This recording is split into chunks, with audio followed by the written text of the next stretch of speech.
Aba ni babasore babiri yanditse mu maboko yabo kila maisha musa family. Urugo rwe turarukunda, turamukunda kila mamwe, kuri wewe go umushira mu maraso yacu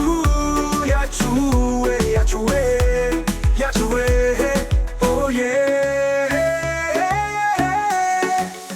Izina kila mani mambo twayanditse ku maboko yacu, nuko tumukunda niyo mbyutse ugitondo mukareba. Izina yevuga uko kanje binyibutsa gahunda y'umunsi wanje ugenda neza, mbese mufata kimana yanjye kiremano oh no.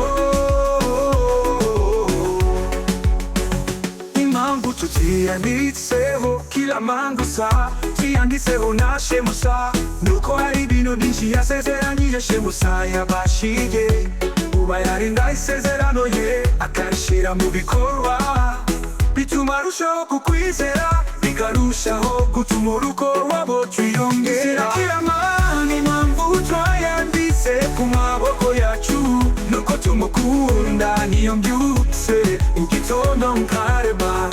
Izina yevuga uko kanje binyibutsa gahunda y'umunsi wanje ugenda neza, mbese mufata kimana yanjye kiremano oh no. Urugo rwe turarukunda, turamukunda kila mamwe, kuri wewe go kumushira mu maraso yacu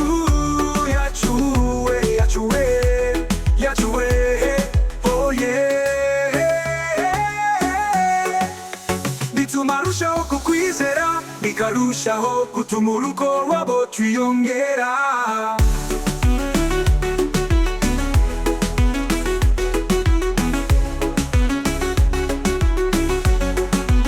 Izina kila mani impamvu twayanditse ku maboko yacu, nuko tumukunda niyo mbyutse ugitondo mukareba.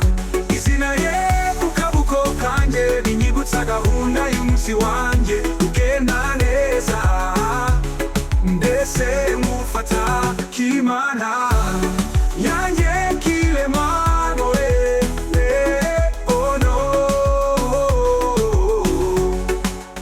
Izina kila mani impamvu twayanditse ku maboko yacu, nuko tumukunda niyo mbyutse ugitondo mukareba. Izina yevuga uko kanje binyibutsa gahunda y'umunsi wanje ugenda neza, mbese mufata kimana.